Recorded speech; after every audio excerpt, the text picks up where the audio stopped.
Bonjour. Merci.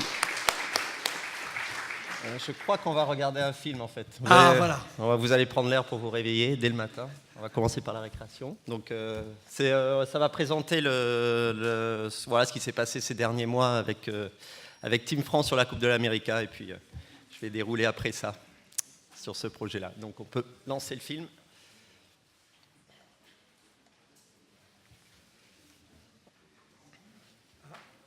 Il n'y a rien au-dessus de la Coupe de l'Amérique.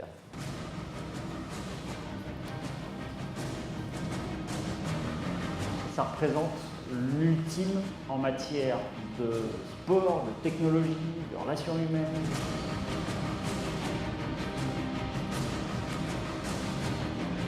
Les meilleurs navigants, les meilleurs techniciens, les meilleurs managers. C'est certainement la compétition la plus difficile à gagner.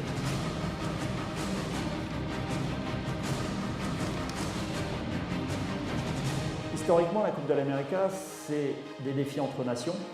Nous, on veut vraiment inscrire une équipe française dans la durée. Aujourd'hui, si on se rassemble, c'est pour être fort collectivement. De la technologie, de l'innovation, de la compétition, du management. C'est toujours un rêve, la Coupe de l'Amérique, un rêve de gagner la compétition la plus difficile.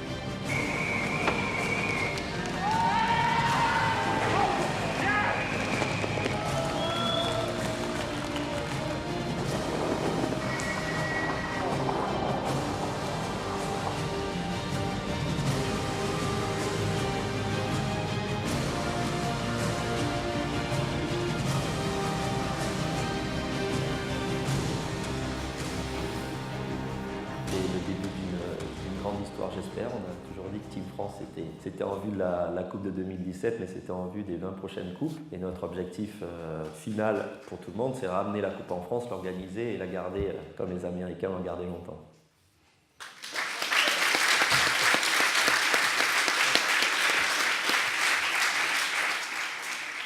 Je vais juste te poser une question, puis après, tu as évidemment ta propre approche des sujets, mais juste, tu es originaire d'Aix. Comment on dit un marin et comment est-ce qu'on termine comme ça? On commence au Bermude. On commence, ouais. En fait, la mer n'est pas si loin. Et j'ai commencé mes premières navigations à Marseille, à la Pointe-Rouge, en dériveur. J'ai commencé ça pas si jeune pour un marin, plus vers 10-11 ans, je crois.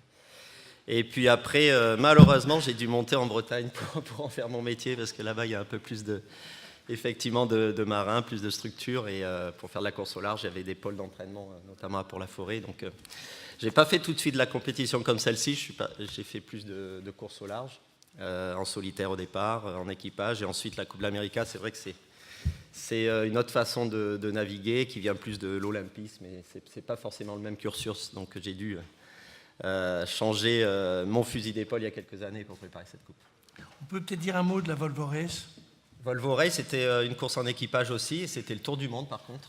C'est la course en équipage la plus connue internationalement. Et on l'a gagnée à notre première tentative avec Groupama, c'était en 2000, ça s'est terminé en 2012. Et c'est 9 mois de course autour du monde en équipage. Avec, voilà, c'est un grand cirque parce qu'il y a effectivement 10 personnes qui naviguent, qui font des étapes de 3 semaines. Et puis, il y a 25 personnes qui suivent en container à côté et qui, pendant l'escale qui est assez courte, remettent le bateau d'aplomb et préparent l'étape suivante. Et ça a été une belle aventure avec un début moyen, un dématage au milieu, des victoires en Nouvelle-Zélande, notre première victoire en Nouvelle-Zélande dans la Mecque de la voile à Auckland, et puis une victoire à la fin contre toute attente, parce qu'un équipage français, c'est rare qu'il soit très performant. On avait cette mauvaise réputation auprès du monde international, et puis à partir de ce moment-là, il y a beaucoup plus de Français qui sont venus dans cette course-là, et ça, c'était aussi très très bien. Donc, juste pour présenter ce que j'ai vécu en fait, et puis après on pourra faire des parallèles avec évidemment le monde de l'entreprise, mais cette Coupe de l'Amérique, C'est un projet qui a démarré juste après donc, la Volvo Ocean Race en 2012. Et puis voilà, quand on a gagné la Volvo Ocean Race, on a évidemment envie d'aller plus loin. Et la Coupe de l'América, c'est ce qui se fait de mieux dans la voile de compétition. C'est un trophée qui a plus d'un siècle et demi. C'est le plus vieux trophée sportif. Mais c'est aussi surtout une compétition technologique, puisque pour gagner une telle course, il faut avoir au moins la meilleure machine entre les mains. Ensuite, il faut bien naviguer, mais 80% du résultat se fait dans les bureaux d'études, dans la mise au point de ce genre de bateau, dans l'innovation, dans la découverte de nouvelles technologies. Vous voyez les bateaux qui ont navigué là, ça s'apparente plus à des avions avec une aile rigide. Donc on a exactement la même technologie que sur les avions, même un peu plus complexe, parce qu'on doit virer de bord et c'est comme si on avait à voler sur le dos toutes les minutes. Et il y a beaucoup de systèmes, etc. Donc toutes les technologies. Maintenant, il n'y a plus beaucoup d'architectes au sein des équipes, mais il y a des équipes d'ingénieurs qui travaillent chacun sur leur domaine. Et c'est cette partie-là qui est passionnante dans la Coupe de l'América, presque plus que la partie maritime, même si, in fine, il faut être sur le bateau et avoir une barre entre les mains. Alors aujourd'hui, la barre, elle est très peu pour faire la direction et elle est beaucoup pour régler le vol de ces bateaux-là. Donc ça a démarré en 2013 et on a mis 2 ans avant de vraiment se lancer. Et à l'origine, on est parti avec Michel Desjoyaux, Olivier de Kersauzon, parce qu'une compétition concept, si on peut être performant et la gagner que si on est ensemble. C'est vraiment une compétition entre nations et il y a des très très fortes nations face à nous avec pas mal de moyens, avec aussi une histoire derrière elle. Une équipe comme Oracle qui a gagné pendant 2 éditions. Elle était présente depuis 2000. TNZ est présent depuis 92 avec Peter Blake qui a créé cette équipe. Donc notre but, c'était vraiment de créer une structure qui soit la base en France de cette compétence pour pouvoir gagner la Coupe América ou d'autres épreuves internationales. En France, on connaît beaucoup les épreuves de solitaire. On croit qu'on est les champions du monde de la voile, mais en solitaire, malheureusement, c'est des très belles épreuves et je pense qu'on est très très fort. Mais sur une scène internationale, on est peu visible et c'est vrai qu'il y a peu d'étrangers qui se présentent sur les épreuves en solitaire qui laissent ça aux petits Français. Ils trouvent qu'on est un peu fou de partir sur l'eau tout seul et ils n'ont peut-être pas tort d'ailleurs. Donc si on veut se battre dans une cour internationale, c'est vrai que c'est en équipage et c'est plutôt ou la Coupe de l'América ou la Volvo Ocean Race. Et évidemment, pour un marin, un sportif, on a toujours envie de se battre contre les meilleurs et c'est vraiment nos Jeux Olympiques pour nous, c'est cette Coupe de l'América. Et donc pour ça, il faut un engouement collectif, alors que ça soit sportif. On a montré l'exemple avec Desjoyaux et Kersauzon, parce que réunir 3 personnalités qui ont été concurrents toute leur vie, c'est pas évident. Mais très très vite, on a réussi à trouver notre place et à partir ensemble et à créer ce Team France. Et puis ensuite, il faut évidemment une énergie commune avec les institutions et le monde économique pour trouver de l'argent. C'est comme une start-up qui démarre, donc il faut lever des fonds, expliquer son projet, que le projet soit clair, ambitieux, qu'il soit réalisable. Et ça, on a mis du temps. On a mis certainement trop de temps, c'est pour ça qu'il nous manquait des mois de préparation avant de partir, avant la première course. Les autres sont partis 1 an et demi avant, voire quelques éditions avant. Donc vraiment, notre vision, c'était d'apprendre, en sachant qu'on avait des handicaps cette fois-ci, c'était d'apprendre, d'être dans le jeu. Et même si on n'avait pas toutes les chances de gagner en main, il fallait être présent. C'était que de cette façon-là qu'on pouvait préparer l'avenir. Et pour nous, l'avenir, c'est la prochaine coupe ou une suivante jusqu'à qu'on la ramène enfin en France, parce qu'il ne faut vraiment pas avoir de complexe. Je crois qu'on a des très grands cerveaux, on a un état d'esprit en France et on a aussi un public qui suit ce genre de régate. Donc on a tous les ingrédients pour gagner, beaucoup finalement plus que la Nouvelle-Zélande qui est pourtant la référence aujourd'hui en termes de Coupe de l'América. Donc pour ça, il faut aller un peu contre le courant, parce qu'en France, c'est pas évident de lancer des projets qui sont plus difficilement vendables que du Vendée Globe ou des routes du Rhum. Alors avec Michel Desjoyaux et Olivier de Kersauzon, on a eu la chance d'avoir déjà fait ça, et donc d'avoir une crédibilité pour aller au-delà de ça. Cette vision, elle était claire, elle n'était pas forcément claire au début pour des partenaires. Et puis Groupama est parti avec nous en juin 2015, et à partir de là, il a fallu monter une équipe. Donc c'est une compétition technologique, comme je disais. La compétition, elle se joue dans le casting qu'on peut faire au départ. Évidemment, on peut acheter... La richesse, c'est son compte en banque, mais c'est surtout la qualité de l'équipe avec laquelle on arrive à travailler. Et ça ne s'achète pas forcément. Donc nous, on n'avait de toute façon pas les moyens d'acheter. Donc il fallait trouver, donner un intérêt à ces ingénieurs de nous rejoindre. Et cet intérêt, c'était la façon de travailler, c'était le respect et la connaissance qu'on avait des uns des autres, parce que depuis 20 ans, on avait un vrai réseau avec pas mal de bateaux construits entre Michel Desjoyaux et moi-même.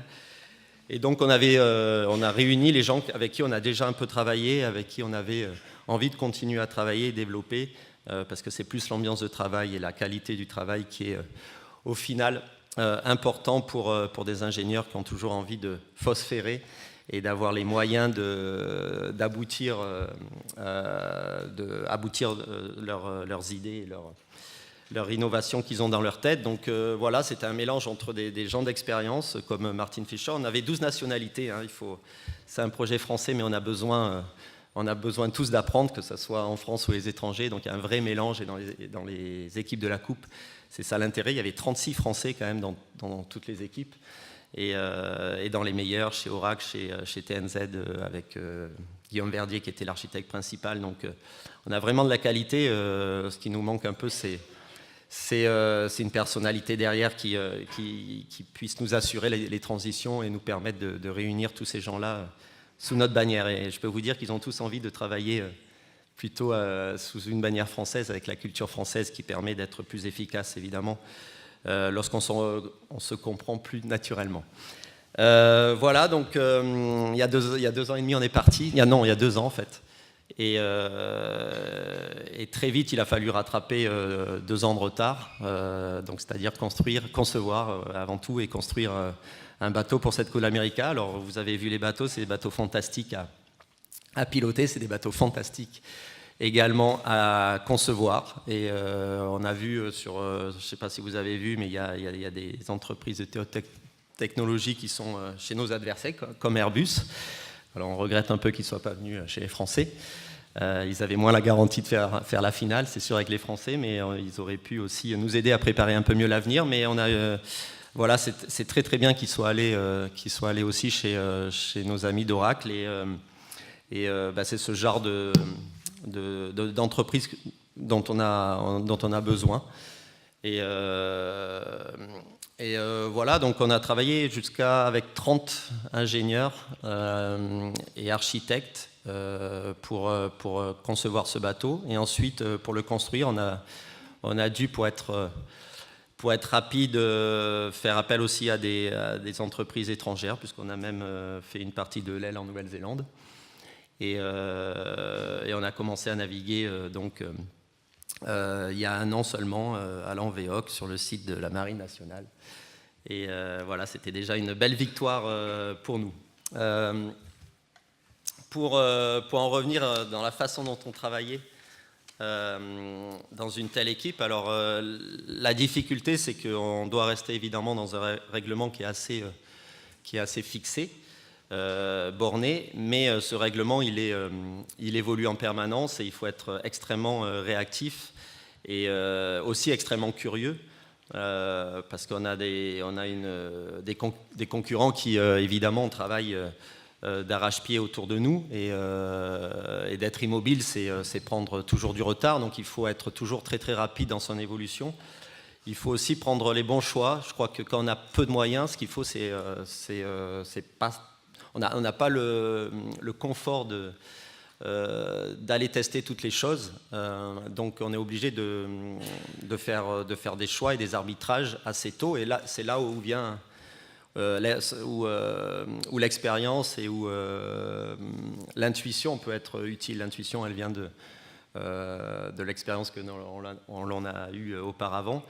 Et voilà, pas perdre trop d'énergie, trop de moyens vers des solutions qui peuvent devenir des impasses. Dans les équipes très riches, on peut le faire, aller vers des impasses, parce qu'on peut mener plusieurs réflexions en parallèle.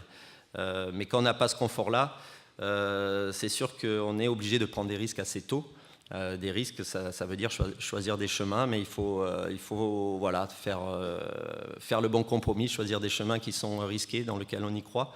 Et à partir du moment où on y croit, il faut que tout le monde puisse travailler ensemble, même si ce n'était pas forcément le choix de tout le monde.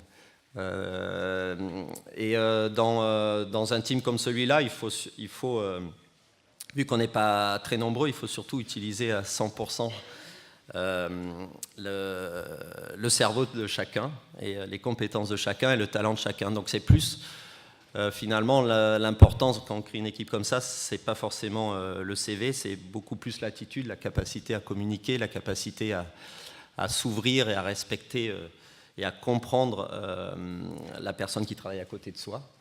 Et surtout laisser ouvert, sans hiérarchie du tout, la possibilité à n'importe qui dans le team, même si ce n'est pas son rôle, d'écouter et de comprendre les idées qui peuvent venir du fond de la salle par quelqu'un de tout à fait candide et qui peut-être a la bonne intuition et la bonne approche et donner sa chance en disant oui, ça il faut l'étudier, et c'est pas parce que ça vient de toi qui n'a pas à avoir une telle réflexion qu'on ne va pas l'écouter. Donc, et ça permet du coup à chacun de se sentir important dans la vie de l'équipe et donc de réfléchir. La Coupe de l'Amérique, elle se gagne pendant les heures de bureau, mais elle se gagne aussi quand on est chez soi, sous sa douche. À un moment, on s'est dit, tiens, j'ai une idée.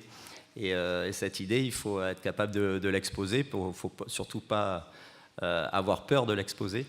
Dès qu'on arrive au bureau à son collègue. Et voilà, la Coupe de l'Amérique, il faut vivre à 100% tous les jours et ne jamais s'arrêter jusqu'à la dernière régate. Donc, et c'est ce que font nos adversaires. Donc il faut accepter cet état d'esprit-là et ce rythme-là. Et on était très très loin des 35 heures, mais je peux vous dire qu'on ne les a pas vus passer, même si on était très très au-delà des 35 heures, il ne faut pas le dire. Mais ça va, on était aux Bermudes, donc on a le droit. Peut-être juste une question. Quelles sont les qualités que tu as privilégiées dans le choix des équipiers ? Alors, des équipiers sur le bateau, c'est assez simple. La partie sportive, elle est extrêmement cadrée, dans le sens où il y en avait 4 qui tournaient des manivelles, donc je peux vous dire que ce n'était pas moi, parce qu'ils avaient des épaules et de la puissance bien plus supérieure. Donc c'était des gros gabarits de 95 kg qui poussaient 140 kg au développé couché. Donc ils s'étaient entraînés pour ça, et eux, ils venaient plus de la voile olympique. Il y avait notamment le tacticien qui venait de la classe de Finn, donc c'est vraiment un petit bateau, pas du tout technologique, mais c'est quelqu'un qui a fait beaucoup de régates au contact et de tactique. Il y avait celui qui réglait la grand voile, par exemple, c'est le seul Français qui a gagné la Coupe de l'Amérique sur un bateau. Il était sur le Grand Trimaran Oracle en 2010. C'est Thierry Fouchier. Et lui, c'est quelqu'un extrêmement d'expérience. Et puis, il y avait des jeunes. Donc, c'était un vrai mélange. Il y avait un jeune qui avait évidemment jamais fait la Coupe de l'Amérique, qui venait du petit catamaran et qui s'est super adapté. Et finalement, il avait une attitude tellement positive, constructive. Il faisait des propositions tous les jours pour améliorer ou la communication ou l'échange, etc. Et puis, évidemment, les systèmes sur le bateau. Il s'appelait Mathieu Vandamme, il s'appelle toujours d'ailleurs. Et lui, c'est un gars qui est en devenir, parce qu'il avait tout à fait la bonne attitude, sans avoir du tout le bon CV. Il a travaillé dur. Et voilà, si je repars demain, je repars avec ce genre de personnes. Et puis il y avait aussi dans les designers, il y avait un junior, Gwenolé Bernard, qui s'occupait du système d'aile et de la construction de l'aile. Donc c'était déjà une belle responsabilité, parce que voilà, ça fait que quelques années qu'il travaille, qu'il est sorti des écoles. Et finalement, il y a eu un petit concours au sein de tous les teams pour préparer la suite et pour trouver quelle était la meilleure aile des concurrents, pour pouvoir en faire un monotype par la suite. Et donc il y avait un jury d'ingénieurs et il s'est avéré que c'était l'aile des Français, quoi, le système de contrôle des Français qui était, de Team France qui était le meilleur et qui a été développé par un jeune de chez nous. Donc c'était génial parce qu'au moins cette compétition-là, on l'a gagnée. Et voilà, c'est pour dire que la motivation, la passion, et évidemment derrière il y a forcément de la rigueur et de l'ouverture d'esprit, la curiosité. C'est comme ça qu'on innove et l'innovation, c'est ce qui permet d'être en avance dans l'avenir. Et c'est la seule solution de gagner des régates ou de gagner autre chose pour ce qui vous concerne, si on se met dans des conditions pour être en avance dans l'avenir. Donc suivre des chemins un peu exploités aujourd'hui, au mieux on sera au même niveau que les autres dans l'avenir. Donc il faut trouver les idées et surtout y croire et surtout pas écouter certains réactionnaires qui peuvent un peu couper les ailes. Et on a rencontré plein de gens qui nous ont aidés, mais il y a beaucoup de gens qui nous ont assez pessimistes, qui nous disent c'est trop dur, vous n'allez jamais y arriver. Et heureusement qu'on ne les a pas écoutés. Peut-être juste une question. Tu as beaucoup employé le mot de risque. Alors, le risque, c'était quoi? C'était d'abord de lancer l'opération au début, elle n'était pas financée. Ah oui, on part, on se jette dans le vide et on ne sait pas du tout quand est-ce qu'on va s'arrêter. Donc, c'est très très difficile parce qu'on est tous en attente, on prépare les conditions pour pouvoir partir, mais on ne part pas. Donc c'est super frustrant quand on voit nos concurrents qui commencent à naviguer, etc. Donc, mais par contre, on y a toujours cru et on a tout fait pour passer d'étape en étape et en disant ok, on n'est pas dans les meilleures conditions aujourd'hui, mais on ne va pas lâcher. Et puis ça a été tout le temps. Quelques mois avant de partir, on était encore dans l'incertitude. Alors, je n'ai pas communiqué cette incertitude à tout le team, bien heureusement, mais pour qu'ils travaillent sereinement, mais c'était assez difficile. Mais il faut en passer par là. La Coupe de l'Amérique, c'est où ça nous tue, où on devient plus fort. On a choisi la seconde solution. Deuxième risque, c'est un risque, on est obligé d'en parler, le risque physique. Tu as quand même eu un gros pépin. Ouais, ça, c'est le risque presque le plus simple. On peut peut-être le raconter quand même. Tu tombes. Je tombe et je laisse traîner mon pied dans l'eau. Et donc, il y a le safran qui passe dessus. Alors, le safran, c'est le gouvernail. Et c'était pas beau à voir, je peux vous dire. Mais les chirurgiens ont fait du bon boulot. Et combien de temps après, tu reprends l'activité? 3 mois après. Limite, je ne marche pas encore, je suis déjà sur un bateau parce qu'on peut barrer assis. Donc voilà, ça faisait un peu mal, mais c'est passé. Autre question, alors maintenant, c'est la nouvelle aventure qui redémarre. Oui, alors, ce qui est dommage dans le résultat de la dernière coupe, alors j'aime beaucoup les Néo-Zélandais pour leurs innovations et les sportifs qui sont dessus, mais on n'a pas pu se mettre d'accord avec eux, contrairement aux 5 autres, pour préparer la 36e Coupe de l'Amérique avec surtout l'idée de continuer sur les mêmes bateaux, avec un timing très court qui permettait que la Coupe de l'Amérique ne soit pas une épreuve chère, mais qu'il soit une épreuve où les retombées correspondent pour les sponsors à leur investissement. Et donc on voulait que les bateaux soient les mêmes, on voulait que le timing soit sur 2 ans, avec un circuit au préalable, parce que les bateaux sont magnifiques, ils sont vraiment une plateforme de développement pour tous les ingénieurs qui est assez exceptionnelle et motivante pour eux. Et donc on s'était mis d'accord vraiment sur une formule très claire et les Néo-Zélandais n'avaient pas signé ce protocole. Donc malheureusement c'est eux qui ont gagné. Donc pour eux, ils ont le pouvoir de définir les règles de la prochaine Coupe de l'Amérique. Donc aujourd'hui on est en attente pour savoir quelles seront les règles, pour savoir si on peut réutiliser ou non notre bateau. Combien au final ça va coûter et quelles retombées potentielles on peut avoir. Vous avez vu les images de la dernière coupe, on en a vu un peu, c'était assez exceptionnel et même un public non fan de voile était fasciné par ces régates-là. Donc on aimerait que ça reste dans la même voie parce qu'en France, voilà, notre structure de financement, ça reste du sponsoring, donc du commercial. Et comme en Formule 1, il faut qu'on soit cohérent à ce niveau-là. Donc on est en attente et on espère que les Néo-Zélandais seront intelligents pour continuer dans cette voie-là. Ils sont quand même censés donner... Oui, ils sont censés donner dans les prochaines semaines ce que va être la prochaine Coupe de l'Amérique. Alors la chose est sûre, c'est que ça va être dans l'hémisphère sud. Et donc ça sera en hiver. Et donc voilà, c'est 2 ans et demi ou 3 ans et demi, quoi. Bon, bah écoutez, on lui souhaite tous, enfin nous le souhaitons tous, parce que c'est le 2 défis français. Exactement, il faut venir tous avec nous. Il y a certainement des ingénieurs dans la salle et on a eu plein de stagiaires qui sont devenus des spécialistes de l'architecture navale et de ce genre de projet. Donc envoyez-nous vos CV, puis on vous accueillera volontiers aussi.